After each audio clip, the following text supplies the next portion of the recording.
Ako si Lola at ikukwento ko sa inyo ang kwento ng buhay ko. Sabi ng Lola, bata pa lang daw ako na iniwan ako ng mga magulang ko sa kanya.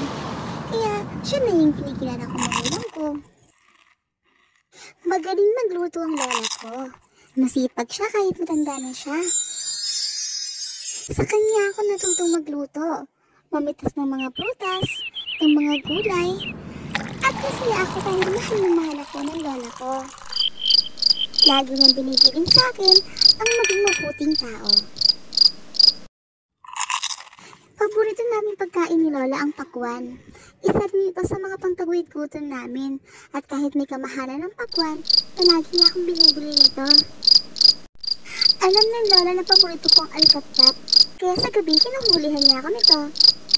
Isa sa pinagkukuhanan namin ng Lola ng kabuhayan ay ang pamimitas ng mga prutas at gulay at binibenta namin ito sa palengke o sa bangketa.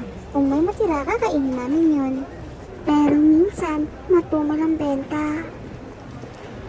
Minsan, pag wala kaming kinikita ni Lola, matutulog kaming walang laman ng tiyan.